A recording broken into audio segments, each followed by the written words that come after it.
ദിവ്യാത്മാക്കൾക്കെല്ലാം വിനീതമായ നമസ്കാരം. ജീവിതം ഒരു സുപ്രഭാതത്തിൽ ഉണ്ടായതല്ല. വർഷങ്ങളോളം ഇതിന് കാലദൈർഘ്യമുണ്ട്.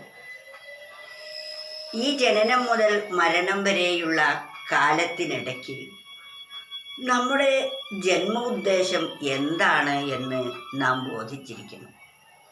അത് അന്ത്യകാലത്ത് മാത്രം അന്വേഷിച്ചാൽ ഒരിക്കലും നമുക്ക് പിടികിട്ടുകയില്ല. കുട്ടിക്കാലവും വാർദ്ധക്യവും ഒരേപോലെ ചപലമാണ്. വാർദ്ധക്യത്തിൽ ഒന്നും ഉൾക്കൊള്ളാനാവില്ല. ശരീരം ക്ഷയിച്ച്, ബുദ്ധി മരവിച്ച്, അതുപോലെ ആഗ്രഹങ്ങളുടെ ഭാരം താങ്ങാൻ കഴിയാതെ രോഗങ്ങളും വേദനകളും അസഹ്യമായി ഇരിക്കുന്ന സമയത്ത് ജീവിത ലക്ഷ്യം അന്വേഷിക്കാൻ എവിടെയാണ് സമയം കിട്ടുന്നത്? അതുപോലെ കുട്ടിക്കാലത്ത് വേണ്ടതും വേണ്ടാത്തതും തിരിച്ചറിയാൻ കഴിയാത്ത ചപലമായ ആ കാലഘട്ടവും നമുക്ക് 10-12 ഉണ്ണിയായിട്ടും പോയി, 10-12 കൊല്ലം കുട്ടിയായിട്ടും നമ്മുടേത് നഷ്ടമായി. പിന്നീട് വാർദ്ധക്യകാലം എത്തിക്കഴിഞ്ഞാൽ അവശതകളെ കൊണ്ട് അതും നഷ്ടം. അതിനിടയ്ക്കുള്ള കൗമാരവും യൗവനവുമാണ് ഏറ്റവും ശോഭനീയമായ കാലഘട്ടം. ആ കാലഘട്ടത്തിൽ അറിയേണ്ടതറിഞ്ഞ് അനുഭവത്തിൽ വരുത്തിയാൽ നമ്മുടെ സായാഹ്നം അത്യന്തം ആനന്ദപ്രദമായിരിക്കും. അല്ലെങ്കിൽ ഏതുപോലെയാണ്, വയസ്സാകാൻ നേരത്ത് അന്വേഷിച്ചാൽ ഒരിക്കലും അത് ഫലപ്രദം ആവില്ല. അതുപോലെയാണ്, പുരയെരിയും നേരത്തൊരുവൻ കിണറൊന്ന് കുഴിക്കാൻ പോയി, പുലവെണ്ണീറായൊരു നേരം ജലവും കൊണ്ടവനിങ്ങെത്തി. ഒന്ന് ആലോചിച്ച് നോക്കുക വിഡ്ഢിത്തരം. പുരയെരിയും നേരത്തൊരുവൻ കിണറൊന്ന് കുഴിക്കാൻ പോയി. വീടിങ്ങനെ എരിഞ്ഞുകൊണ്ടിരിക്കുകയാണ്. തീ കെടുക്കാൻ എന്താണ് പോംവഴി? അപ്പോഴാരോ പറഞ്ഞു, വെള്ളം നമുക്കൊരു കിണർ കുഴിക്കുക.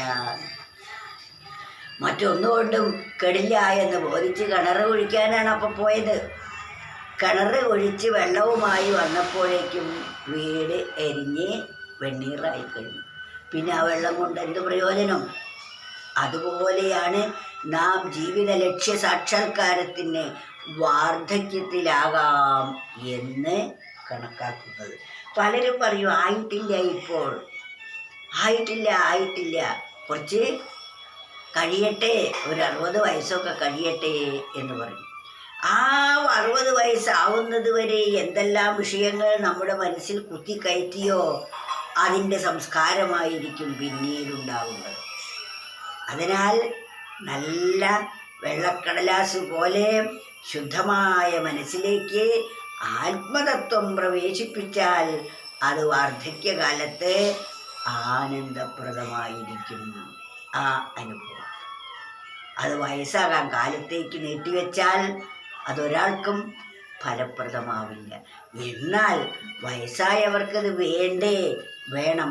തീർച്ചയായിട്ടും വയസ്സായാലെങ്കിലും ഇപ്പോഴെങ്കിലും എനിക്കിതിന് തോന്നിയല്ലോ എന്ന ബോധത്തോടുകൂടി അതിനെ നിലനിർത്താൻ വേണ്ടി ശ്രമിച്ചാൽ നല്ല ഒരു വാർദ്ധക്യം നമുക്കുണ്ടാകും. അപ്പോൾ നല്ല ഒരു മരണമുണ്ടാകുമ്പോൾ നല്ല ഒരു ശൈശവവും നമുക്കുണ്ടാകും. നല്ല വാർദ്ധക്യമുള്ളവർക്ക് മാത്രമേ നല്ല ശൈശവം ഉണ്ടാവുകയുള്ളൂ.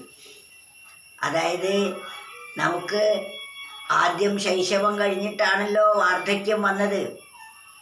എന്നാൽ വാർദ്ധക്യം കഴിഞ്ഞാൽ വീണ്ടും ശൈശവത്തിലേക്കാണ് നാം പ്രവേശിക്കുന്നത്.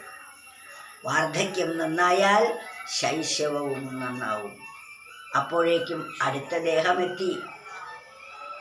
ഈ ദേഹത്തിൻ്റെ ശൈശവം ഇവിടെ വെച്ച് കഴിഞ്ഞുപോയി. ഇനി ഈ വാർദ്ധക്യത്തിലെ വരെയുള്ള ജീവിത രീതി എപ്രകാരമാണോ അതിനനുസരിച്ചാണ് അടുത്ത ശരീരത്തിലെ ശൈശവത്തിൻ്റെ അനുഭവം. അപ്പോൾ വൃദ്ധരായവരും നിരാശരാവുകയല്ല വേണ്ടത്. ഉണർവോടുകൂടി ജീവിതത്തെ ആത്മവിദ്യ അഭ്യസിക്കാൻ അല്ലെങ്കിൽ കേൾക്കാനെങ്കിലും ഒരു തയ്യാറാവൽ അനിവാര്യമാണ്. അല്ലെങ്കിൽ കിണർ കുഴിക്കാൻ പുരയ്ക്ക് തീ കത്തുമ്പോൾ കിണർ കുഴിക്കാൻ പോയ ഒരാൾ വെള്ളവുമായി വന്നപ്പോഴേക്കും വീട് വെണ്ണീറായതുപോലെ ആകും.